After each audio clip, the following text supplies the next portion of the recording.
precisam e que me serviu e me vem servindo a vida inteira. Condicionados, nós nos esquecemos dos nossos relacionamentos eternos com Deus. Sim, o homem condicionado, muito pouco pode fazer pelo treino. É tão grande a sua indiferença às coisas deste universo, que então todo o sistema espiritual, principalmente se ele desfrutar de saúde e cultura, vive e sofre para contestar o espírito da verdade.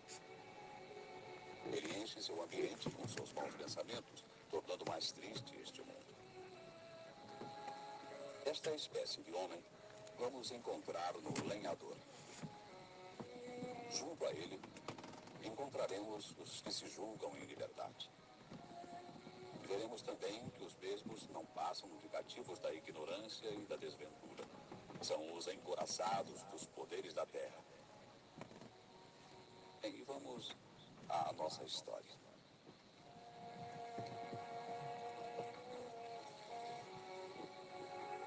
O dia começava a raiar na terra quando me encontrei na mansão dos encoraçados.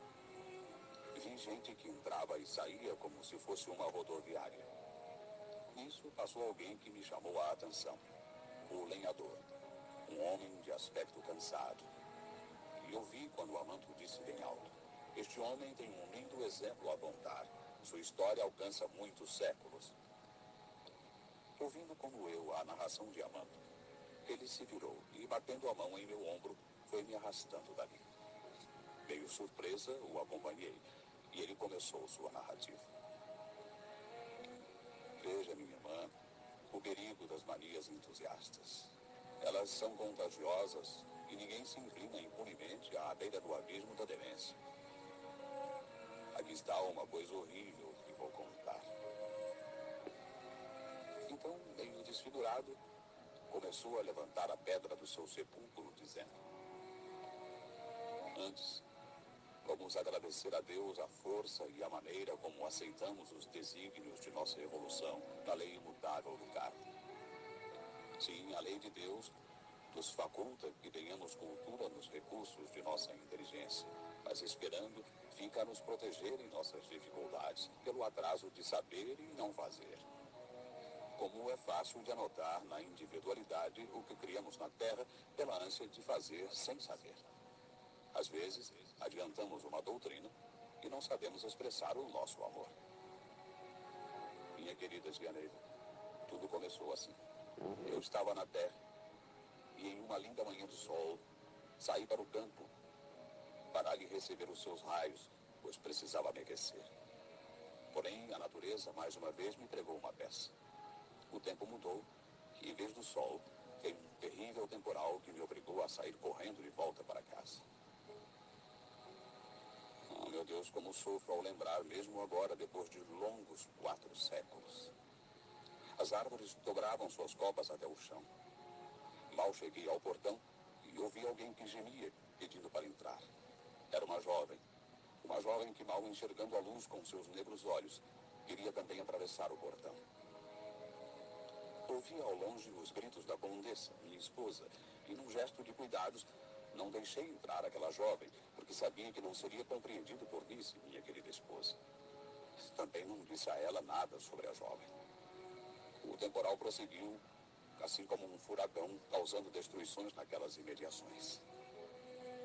No outro dia, sucedeu o que sempre sucede aos covardes e egoístas. Os criados, aflitos, contavam o desespero de um triste pai que encontrara morta a sua filha nas imediações do meu castelo. A jovem havia morrido de frio e medo. Era uma família de fidalgos que morava ali perto da minha província. É difícil descrever a dor que senti diante de um quadro tão culposo para mim. Eu não tinha coragem de contar a ninguém a minha imensa covardia. 2 anos depois, Nice, minha esposa, me deu uma linda filha, que ia crescendo e fazia lembrar ainda mais aquele olhar suplicante da pequena fidalga. Tudo passou, chegando eu a fazer um bom relacionamento com os fidalgos. Por fim, Nice morreu quando ia dar à luz uma outra linda menina. Passei meus dias sozinho naquele imenso castelo, procurando me intelectualizar ao máximo, já que nada tinha para fazer. Os criados tinham uma espécie de compaixão por me verem tão só. Porém, um certo dia, estava a me martirizar de dores, quando ouvi a porta do quarto ranger como se fosse abrir, e me apareceu a figurinha de Nice, e em um relance me disse: venha. Chegou o seu tempo. Assustado, quis segurá-la, mas ela já desaparecia. Gritei por seu nome tão alto que os criados vieram ao meu encontro. Eu estava ardendo de febre. Vi os criados a correr, porém eu não senti interesse em perguntar nada. Fui ficando leve, muito leve, e desaparecendo daquele local, sentindo que uma corrente muito forte tomava conta de mim. Sem visão, absolutamente sem nada e sem esperanças. Minha tia Neiva, só Deus sabe as dificuldades que o sentido emocional provoca em nossa alma. Sim, porque a matéria sem sintonia com a alma fica em desajuste, fica dispersa e passa a ser uma energia esparsa, sem contato do etéreo. Um homem, simples homem, pensei. É a hora da minha morte.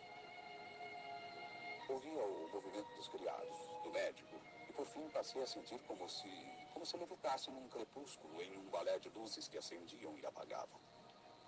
Vi meu pai e minha mãe se despedindo de mim e já em minha agonia pensava, mas como? Como se eles já morreram e eu estou também morrendo? Oh, meus paizinhos queridos, logo estaremos juntos. E nisso chegou minha Nice e foi me levando pela mão. Senti uma dor atroz no coração. Então ouvi a voz de Bruno, meu mordomo. Pobre conde, fez sua passagem. Como sofreu o meu querido patrão. Ouvi também o choro dos criados. Que fenômeno. Oh, meu Deus. Eu sentia que toda a matéria, até então organizada, começava a representar uma modalidade de energia esparsa que ia me definindo em outra situação, em outra condição de homem. Porém, a mente era lúcida, cada vez mais lúcida. A minha cabeça rodava, e finalmente entrei num novo estágio. Formou-se outra atmosfera. Um terrível zumbido, como se meus ouvidos fossem arrebentar. E a transformação incompatível se fez em uma dor, tão incomparável, porém muito rápida. Foi então que me senti do outro lado da vida. Dor? Perguntei, mas por que dor? Se eu estava morto, se já havia feito a passagem. Sim, tia Neiva, é o que me pareceu.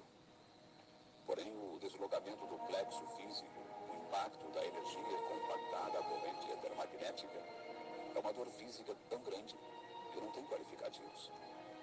Inclusive fica no nosso subconsciente a ponto de muitas vezes, por maior que seja o desespero, termos medo de morrer.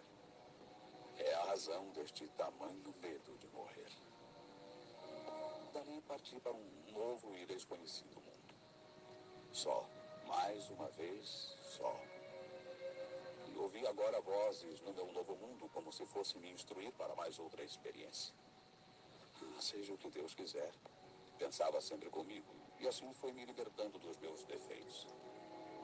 No terceiro dia, levantei a vista e vi ao longe um lindo castelo. Então parti para lá como se fosse a minha única salvação. Igual não foi a minha dor. Ao chegar ao portão, ouvi os gritos de Nice dizendo: venha, venha, meu amor, venha me salvar. E comecei então a andar no interior do castelo, enquanto seus gritos iam se distanciando. Meu Deus, eu já estava cansado, quando ouvi uma outra voz que me alertou. Conde Lepan, estás a seguir a tua própria consciência. Nice já passou por aqui faz 10 anos.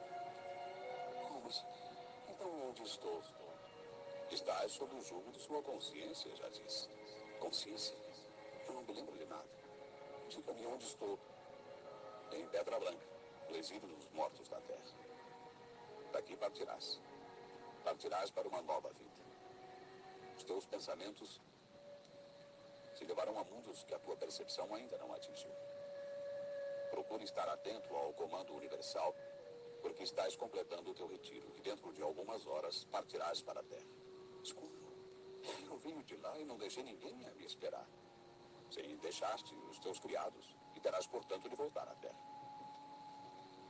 Não sei por quanto tempo, tia, ouvi a mesma voz. A cada hora me sentia mais lúcido. O fato é que, não sei porquê, eu tenho saudades de uma certa harmonia que penetrava em meu nariz, em minha boca e nos meus poros. E não sei mais por quanto tempo. Lembro-me somente de ter ouvido, como se fosse uma melodia, o guia universal dizendo: passageiros da Terra, fiquem alertas para voltar. Já completaram o seu retiro. Comecei então a ter medo. Comecei a ter medo. Muito medo. Que até então não tivera. Para onde iria? E enquanto pensava, fui atraído por um impulso vindo a descortinar uma grande rodoviária, onde pessoas teleguiadas tomavam os seus rumos. Eu também segui o meu, sem qualquer percepção do meu destino. E qual não foi minha surpresa? Uma compressão muito grande, e em fração de segundos, estava em frente ao meu castelo. Quem sabe o que estaria acontecendo? Oh, meu Deus. E entrei como se estivesse vivo, porém sem sentir as anormalidades do corpo. Agora era tudo diferente. Leve, muito leve, como se estivesse em um corpo de plumas. O castelo estava cheio de parentes, meu procurador e outras pessoas. Como é horrível, tia Neiva, ver pessoas estranhas violarem os nossos objetos. É realmente triste. Tentei sentar-me à minha mesa, porém um grupo que saiu do corredor tomou toda a mesa. Nisso, meu procurador começou a ler o testamento que eu havia deixado. Deixara uma grande parte para Janete, a governanta, e para Bruno, meu mordomo, os meus criados queridos. Quando foi lido o nome de Janete, ouvi o seu choro convulsivo e corri para atendê-la. Meu gesto a comoveu, e eu, pobre de mim, debrucei sobre o seu corpo e ouvi o meu som a dizer o que bem precisava. Nisto, ouvi uma voz que dizia: chega, Levan, sua hora está chegada. Vamos, temos muito o que fazer.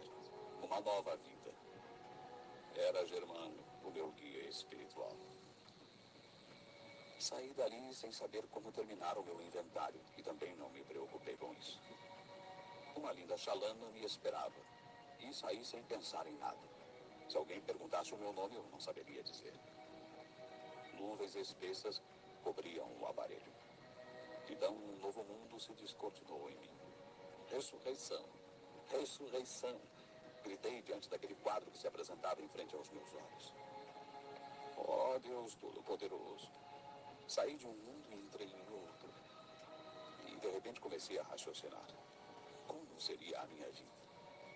Nice, minha Nice, onde deverá estar neste momento, neste mundo tão imenso? Comecei a ter medo. Medo do que eu não conhecia. Sim, eu não sei porquê, mas aquela beleza me dava medo. Que saudades de minha Nice. Por fim, o aparelho parou diante de um enorme hospital onde havia um letreiro: Casa Transitória de Fabiano. Desembarquei sem ninguém mandar. Porém, no interior do hospital encontrei um amigo, Lafayette. Oh, Lepan, como vai? Porque estava ali, eu não sei.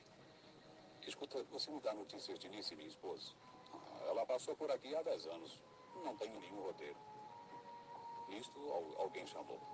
Lepan, venha para esta sala que a tua família te espera. Ah, meu Deus. Cheguei e encontrei uma enorme tela que me assustou. Sentamos. Eram muitos. E começou a grande prova para mim. Eu que até então pensava ter entrado no esquecimento. Germano puxou uma alavanca e tudo começou. Eram 10 horas da manhã na mansão dos Lepan, quando um lindo casal deixava os portões do castelo e as flores se misturavam com as cores do rosado vestido da condessinha, minha Alice, e seu irmão Roberto, um terrível jogador que acabara com a fortuna do conde, meu sogro. Em resumo, Alice, por amor a seu irmão, roubava dinheiro do meu cofre, ou melhor, do nosso cofre, e pagava as contas de seu irmão, inclusive com sorrisos e insinuações ao lado do terrível cobrador. Comecei a me lembrar de sua rápida enfermidade, dos desencontros e de nossos reajustes. Comecei a ver o seu romantismo, o mundo de onde eu viera.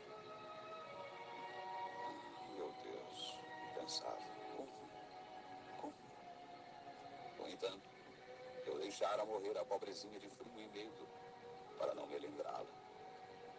Distraído em minha dor, comecei a ouvir a voz do meu mentor amigo. Bem, chega por hoje. Veja como sofrem os que passam na terra sem nada fazer. Nunca foste saber o que acontecia em seus arredores. Bruno e Janete foram seus legítimos pais. Pediram a Deus esta oportunidade de serem seus criados para resgatar uma velha dívida que contraíram outrora com você. Como fui imbecil, disse eu na força da expressão, lembrando do olhar carinhoso de Janete e de Bruno. Após pequeno silêncio, Germano continuou. Salve Deus. Bem, agora vamos ouvir o Rosário de Salmos, que é o canto da energia imortal. Venha ver quem realmente se venera neste recanto de amor e paz. Fizeste na terra aquele rico castelo, sem suor de teu rosto, e sim pelo ouro pesado. Aqui é o jardim que os anos e o tempo não destroem. Fecha os teus olhos e verifique que ainda estás diante de ti mesmo, do teu jogo. Agora deixo o teu fardo nas mãos de quem poderá sustentá-lo. Isso, uma jovem mulher apareceu, parecidíssima com minha Alice. Senti amá-la, porém algo me dizia que aquele espírito tinha todo de Alice. Enquanto pensava sem rancor, fora atraído pela minha própria consciência.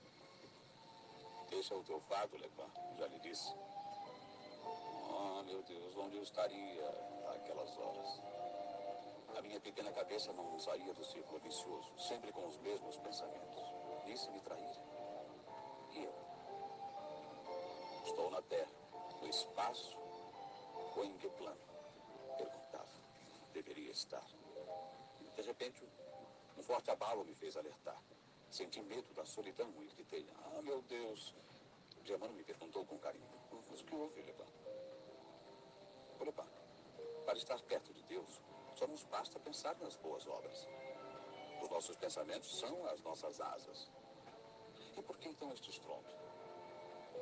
O silêncio é perigoso quando temos muitas falhas no subconsciente. Aqui também trabalhamos. O que você não soube fazer com sua riqueza na terra. Sim, sim. O trabalho.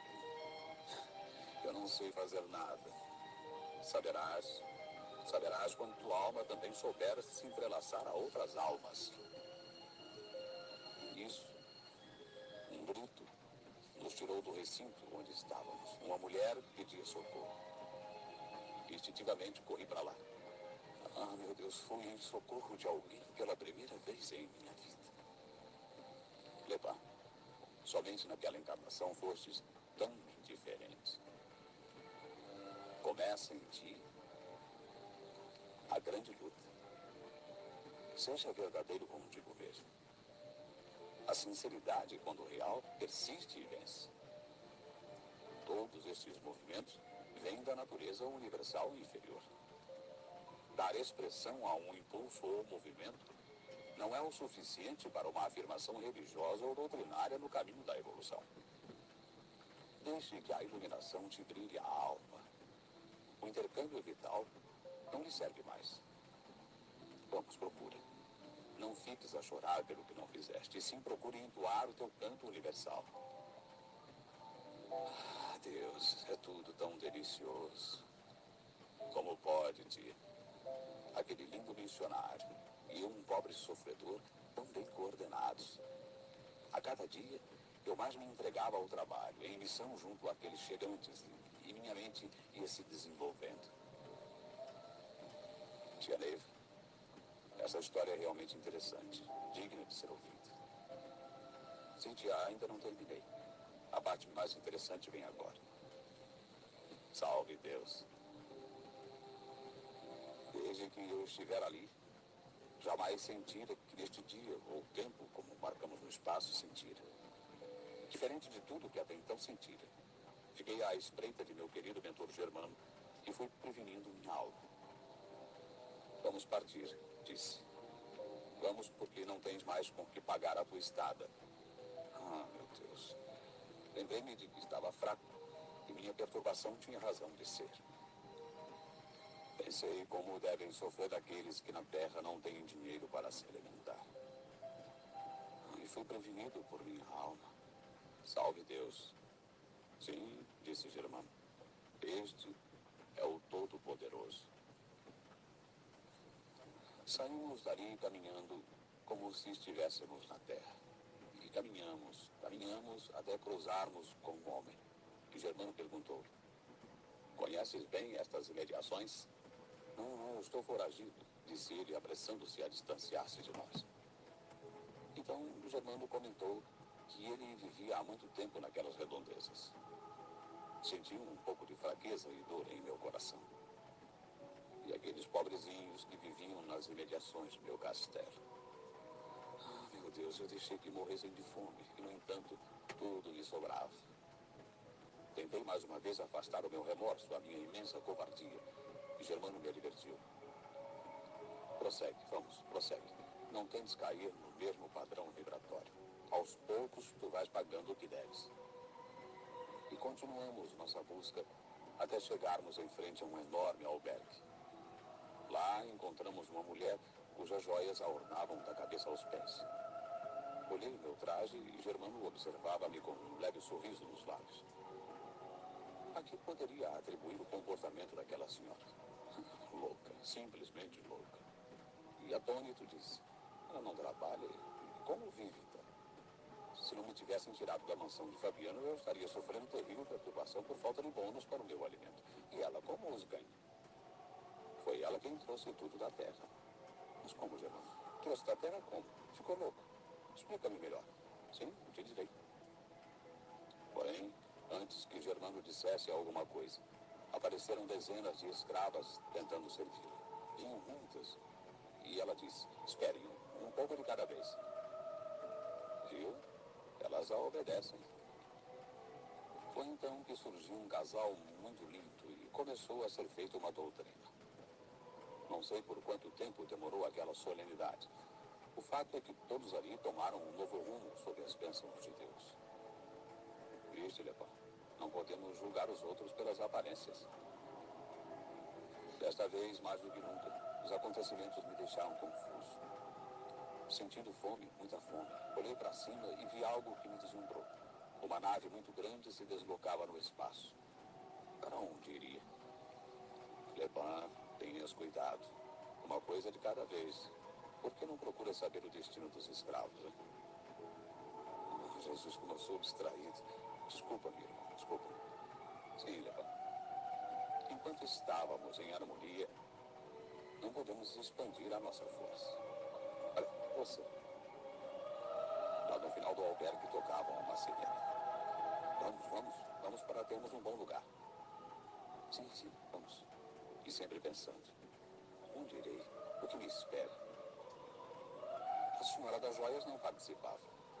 Permaneceu em seu lugar. Linda mulher.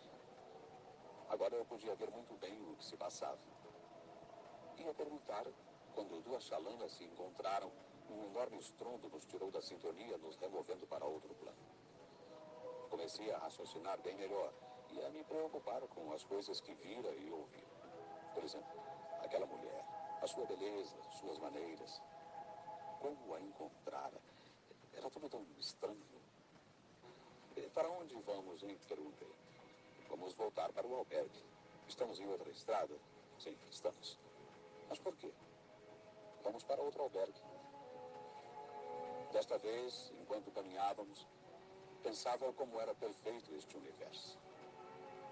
Chegamos a um rico albergue onde uma grande família ria de seus desencontros na terra.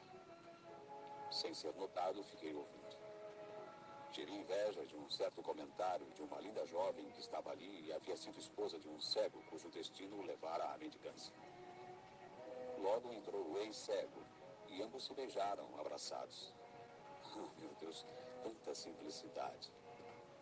E nisto entrou a linda mulher das joias, com muita familiaridade. Oh, querida Sabá, entre e cante para nós. A jovem cantou e dançou lindas canções. Senti como se todo o universo a estivesse ouvindo. Depois, ela levou a mão ao peito e suspirou, dizendo: ah, meu Deus, porque me faltou amor no momento mais preciso de toda a minha vida. E dizendo estas palavras, soluçou. Fiquei vibrando para saber mais alguma coisa sobre aquela linda mulher, mas logo entrou um estranho nos botando para fora do albergue. Nisto, reconheci um abade que passou e, num relance, compreendi que todos que ali estavam saíram à procura dele. Então fiquei só com o Germano e a linda mulher que estava sentada em uma pequena e triste pracinha. Cheguei-me para junto dela, sentei-me e comecei a perguntar sobre a sua procedência. Ela começou a me contar a sua história dizendo: eu vivia numa pequena cidade no interior da Índia. Meu pai e minha mãe eram pescadores de pérolas e formaram um grande patrimônio. Tão grande que me fizeram rainha. Tornei-me poderosa, mas cedo meus pais morreram. Então eu fiquei endurecida. Não amava ninguém, dificilmente sorria. Até que um dia encontrei o olhar do jovem Janarã, filho de meu escravo. Ah, meu amigo, quanta paixão. Nunca me perdoarei por ter desperdiçado a minha oportunidade. Lembro-me agora com saudades. E tenho ânsias. Ah, que horror. Foi triste, realmente. Eu falhei. Perdi dons preciosos. Perdi o afeto. Só me resta, contudo, recuperar o tempo perdido nestas condições deprimentes. Encho-me de joias preciosas e fico à mercê dos que me julgam. Enquanto Sabá falava, ocorreu-me um pensamento. Tão linda que eu não posso acreditar em sua piedade. Não acredito também que alguém possa desposá-la. Porém, como estávamos no mesmo nível de evolução, ela não sabia o que eu pensava e nem eu tampouco sabia o que ela pensava. Ela sorriu, mostrando a sua beleza, e eu ainda fiquei pensando mil coisas quando um forte estrondo nos fez tremer. Oh, meu Deus, gritei. Eu não me acostumo com isso. Eu não me acostumarei nunca com esses estrondos. Ela deu uma gargalhada como se fosse um canto e, despedindo-se, me disse: hoje me libertarei daqui. Deus, o bom Deus, te libertará também um dia. Foi se levantando, assim como um lindo pássaro naquele crepúsculo que é como nos parecia aquele plano de nossa evolução. E só, novamente só, continuei sentado naquela pracinha, não sei por quanto tempo. De vez em quando, aparecia alguém que se sentava, contava suas dores, suas paixões e prosseguia. Porém, eu era, além de medroso, um grande preguiçoso. Foi preciso que um forte estrondo me atirasse em um outro lugar, um bonito albergue. Compreendi que os estrondos nos tiravam a sintonia e nos levavam a uma situação primária. Sim, primária. Na minha força de expressão, o fato é que a nossa mente entra em choque e um processo de nosso próprio mecanismo expulsa as ficções, nos dando outras oportunidades de novos raciocínios. Sempre é a mesma coisa. Alguém se lastimando do que deixou de fazer. Estava observando os movimentos de alguns centuriões que se movimentavam na escuridão e tive inveja. Perguntei: o que poderia fazer para ingressar nessa comitiva algum dia? Voltar à terra, disse alguém. Voltar à terra?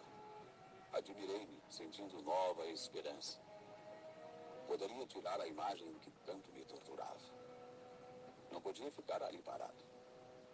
Resolvi caminhar, porém sempre com medo de me afastar muito. À medida que caminhava, a iluminação ia se ofuscando, como se tivesse chegado a hora do crepúsculo. Comecei a ouvir sons, risadas, gente alegre. Pensei, realmente era um grupo alegre que estava em missão. Não preciso explicar que me familiarizei com toda aquela gente. Não sei por quanto tempo vivi ali, meio despercebido do resto do grupo. Um certo senhor de voz calma, se levantando em um degrau mais alto daquele luxuoso pavilhão onde estávamos, disse em voz de quem vai discursar: meus caros contemporâneos, chegou o nosso grande momento. Voltaremos à Terra na grande missão que nos foi dada. Iremos remover séculos.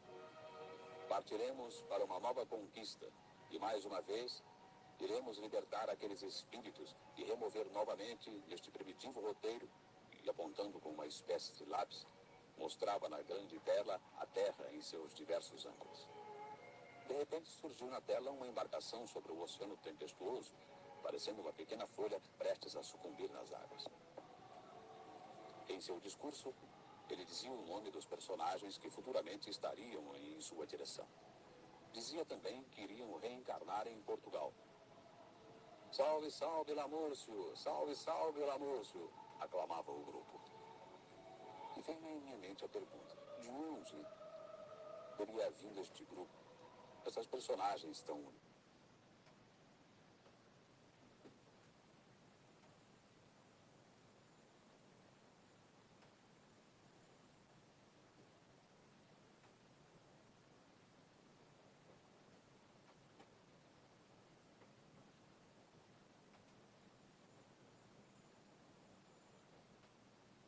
Como foi dura aquela península peloponense. Os gregos nutriam um verdadeiro ódio provocado pelos dórios, a ponto de impregnar aquele ódio em toda a península, ou melhor, em toda aquela gente. Os gregos e os egípcios acreditavam na vida além da física, os segredos da morte nas revelações sucessivas e nas comunicações com os mundos. Esse ensino provocava uma grande evolução da alma, provocava impressões tão profundas, infundindo uma paz, uma serenidade e uma força moral incomparáveis. Em resumo, a doutrina secreta, mãe das religiões, na maneira de cada tribo, foi infundida a ponto de nunca morrer. Mas por que nunca morreu? Alguém perguntou. É impossível que morra a doutrina mãe, como chamamos na Terra. Ela é uma revelação. É algo biológico do predestinado, de sua missão, que age, segundo sabemos, pela indução recíproca, altamente moderada sobre o centro principal do seu eixo. Quando as células interiores entram em excitação por excesso de estimulações na linha do interoceptível, que, ameaçando o sensitivo do homem, se esgota pela sequência moderada ou regência moderada, impondo o freio e o controle dinâmico sensorial, exigindo sua ação. São as células coronárias que decidem os três reinos. São estas células que governam o cérebro ou pineal ou células inferiores. Entram em período de estafa ou decomposição do sistema dualista nervoso ou de outra parte do núcleo vegetativo, os quais dão origem às fibras. Não há como separar funcionalmente os dois setores nervosos, porque ambos são vinculados ao cérebro, sujeitos às suas flutuações. São rigidamente controlados pelo sistema da flutuante alma, que estabelece um equilíbrio cerebral pela indução recíproca dos três reinos de sua natureza. Essa atividade desordenada na concepção do sistema nervoso é desvantajosa ao homem na Terra. Meus irmãos que pensam voltar à Terra, o homem físico sofre seriamente pela sua falta de amor. As suas propriedades são imensas, porém sempre de acordo com o seu padrão vibratório. Oh, meu Deus, pensei. Quanta coisa além do infinito. Oh, meu Deus, eu sou um estrangeiro que jamais voltará à sua pátria, ao seu primeiro estágio. Desculpe, Lepin, disse alguém. Teu suspiro vem de longe. Pensa e tenha esperanças. Não ouves uma só palavra. Não vês bem o meu rosto, a minha face. Passou a hora dos sonhos. Este é um mundo em que não se oculta nada. Ainda és um hóspede silencioso. Passaram as horas do sono. Gritei como se fosse um gemido. Estou preso pelas garras do meu castelo. Sinto-me amarrado a seus portões. Eu não vejo à minha frente a luz da manhã. Não posso expulsar de meus pensamentos o meu horrendo crime. Ele vem a vaguear à vontade. Venha, meu hóspede silencioso, disse a voz. Eu me chamo Lamúrcio e já estou com a minha missão em Deus de voltar à Terra. Olhe, Lepin, a alma do mundo é uma força que tende sempre ao equilíbrio. É preciso que a vontade triunfe sobre ela, ou ela triunfa sobre a vontade. Toda vida incompleta é atormentadora. É preciso conhecer nesta visão o homem acordado deste plano, asfixiado pelas emanações da Terra. Saia deste falso sonambulismo que o seu inconsciente estado de espírito provocou. O seu único reflexo vivo é a ciência do mundo invisível e continua a ser um dos mais importantes ensinamentos reservados. Sim, porém a ciência invisível entre os homens e as almas desencarnadas pelas propriedades desses fluidos, pela ação que a vontade exerce sobre eles, onde explicamos os fenômenos da sugestão, da transmissão de pensamento, segundo o passado e o passado no futuro.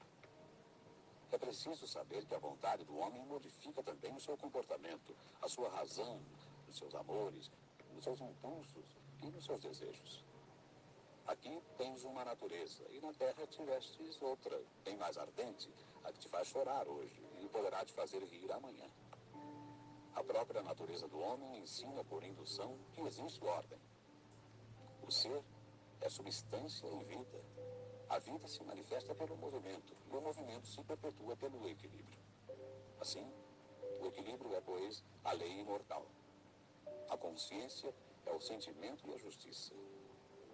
Chega, Lepant, chega. Já te condenastes e não fizestes nada. Salve Deus. E eu quero fazer alguma coisa. Eu quero fazer alguma coisa. Quero fazer alguma coisa. Sim, disse o nosso comandante. Breve teremos uma oportunidade para reencarnarmos. E eu quero essa oportunidade. Disse Eufórico. Sim, disse Alvin. Espero que Deus te conceda essa oportunidade.